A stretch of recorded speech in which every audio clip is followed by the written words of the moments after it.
നമസ്കാരം, എൻ്റെ എല്ലാ പ്രിയപ്പെട്ട പ്രേക്ഷകർക്കും അഫ്സൽ കിച്ചണിലേക്ക് സ്വാഗതം. എല്ലാവരും സുഖമായിട്ടിരിക്കുന്നല്ലോ. നമുക്കിന്നൊരു അടിപൊളി കോവയ്ക്കത്തോരൻ തയ്യാറാക്കിയാലോ. വളരെ ടേസ്റ്റി ആയിട്ട് നമ്മുടെ യമ്മിയായ കോവയ്ക്കത്തോരൻ എങ്ങനെയാണ് റെഡിയാക്കി എടുക്കുന്നതെന്ന് നോക്കാം. നല്ല കുറച്ച് കോവയ്ക്ക കിട്ടിയിട്ടുണ്ട്. ഇവിടെ നമ്മുടെ വീട്ടിൽ തന്നെ ഉണ്ടായ കോവയ്ക്കാണ്. ഇത് വളരെ ചെറുതായിട്ട് നന്നായിട്ട് അരിഞ്ഞെടുത്തിട്ട് വരാം.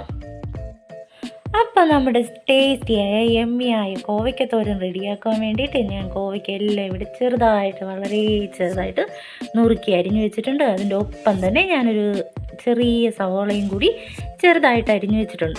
ഇതിങ്ങനെ ചെറുതായിട്ട് നുറുക്കി ഉണ്ടാക്കിയാൽ വളരെ ടേസ്റ്റി ആയിട്ട് തന്നെ നമുക്കിത് തയ്യാറാക്കി എടുക്കാനായിട്ട് കഴിയും. അതുകൊണ്ട് ഈ ഒരു തോരൻ റെഡിയാക്കുമ്പോൾ കോവയ്ക്ക ഇതുപോലെ പൊടി പൊടിയായി ഒന്ന് അരിഞ്ഞെടുക്കുക. ഇനി നമുക്ക് വേഗം പ്രിപ്പറേഷനിലേക്ക് പോകാം.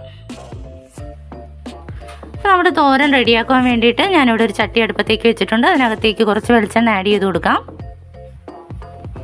എണ്ണ ഒന്ന് ചൂടായി വരുന്ന ഈ ഒരു ടൈമിൽ ഞാൻ കുറച്ച് കടുകാണ് ഇതിനകത്തേക്ക് ആഡ് ചെയ്ത് കൊടുക്കുന്നത്. ഇനി നമുക്ക് ലേശം കറിവേപ്പിലയും കൂടി ആഡ് ചെയ്യാം. കൂടെ തന്നെ നമ്മൾ തയ്യാറാക്കി വെച്ച കോവയ്ക്കയും സവോളയും കൂടി അതിൻ്റെ ഉള്ളിലേക്ക് ആഡ് ചെയ്ത് കൊടുക്കാം. ഇതുപോലെ പൊടി പൊടിയായിട്ട് കോവയ്ക്ക നുറുക്കി തോരൻ തയ്യാറാക്കിയാൽ കോവയ്ക്ക് എത്ര ഇഷ്ടമില്ലാത്ത ആർക്കായാലും കഴിക്കാനായിട്ട് തോന്നും കേട്ടോ. കാരണം അത്ര ടേസ്റ്റിയാണ്. ഇതിൻ്റെ ടേസ്റ്റ് തന്നെ അങ്ങ് മാറും ചെറുതായിട്ട് നുറുക്കി ഇതുപോലെ തയ്യാറാക്കിയാൽ. ഇനി ഇതിനകത്തേക്ക് ഞാനൊരു 1/2 സ്പൂൺ ഉപ്പും കൂടി ചേർത്ത് കൊടുക്കാൻ പോവുകയാണ്. നമുക്കിനി ഇത് നന്നായിട്ടൊന്ന് മിക്സ് ചെയ്ത് കൊടുക്കാം. എണ്ണയെല്ലാം എല്ലാ ഭാഗത്തും ഉപ്പും എണ്ണയെല്ലാം നന്നായിട്ട് ആകുന്നവണ്ണം ഒന്ന് മിക്സ് ചെയ്ത് കൊടുക്കാം.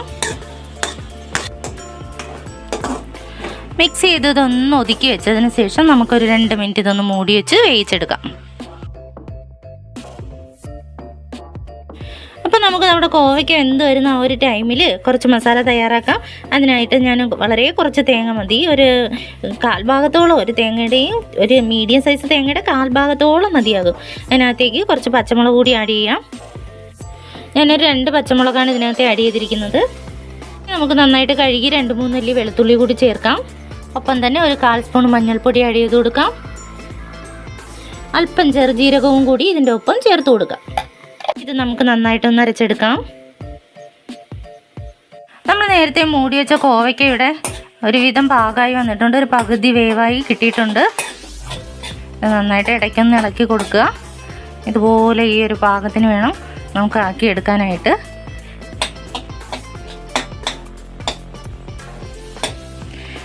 അപ്പോൾ നമ്മുടെ തോരത്തിന് ആവശ്യമായ അരപ്പ് ഇവിടെ റെഡിയാക്കി വെച്ചിട്ടുണ്ട്. ഇത് ഞാൻ ഇതിൻ്റെ ഉള്ളിലേക്ക് ആഡ് ചെയ്ത് കൊടുക്കാൻ പോവുകയാണ്. ഇനി നമുക്കിതൊന്ന് ഒതുക്കി വെച്ച് കൊടുക്കാം. വളരെയധികം ഹെൽത്തിയായൊരു ഡിഷാണ് കോവയ്ക്ക. സാധാരണ എല്ലാവരും കഴിക്കാനായിട്ട് മടി കാണിക്കും. പക്ഷേ ഇതുപോലെ തയ്യാറാക്കിയാൽ തീർച്ചയായും വളരെ ടേസ്റ്റി ആയിട്ട് കിട്ടും. ഇനി നമുക്കൊരു 2 മിനിറ്റും കൂടി ഇതൊന്ന് മൂടി വയ്ക്കാം. അപ്പോൾ നമ്മൾ മൂടി വെച്ചിട്ട് ഒരു 2 മിനിറ്റോളമായി. നമ്മുടെ കോവയ്ക്കത്തോരൻ ഇവിടെ ഏകദേശം റെഡി ആയിക്കൊണ്ടിരിക്കുകയാണ്. എന്നാ മണമെന്നറിയോ, വളരെ ടേസ്റ്റിയായ ഒരു തോരനാണ്. ഇതുപോലെ ചെറുതായിട്ട് നുറുക്കി ഉണ്ടാക്കണമെന്ന് മാത്രമേ ഉള്ളൂ. വളരെ ടേസ്റ്റി ആയിട്ട് തയ്യാറാക്കി എടുക്കാനായിട്ട് കഴിയും. കൂടെ തന്നെ ഒന്ന് പറഞ്ഞോട്ടെ, എൻ്റെ ചാനൽ ആദ്യമായിട്ട് കാണുന്നവർ പ്ലീസ് ഒന്ന് സബ്സ്ക്രൈബ് ചെയ്യുക.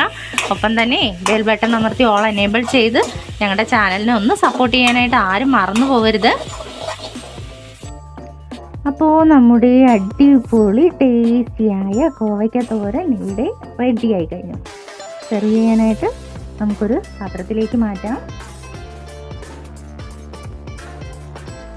കാണാൻ തന്നെ എന്ത് രസമാണല്ലേ.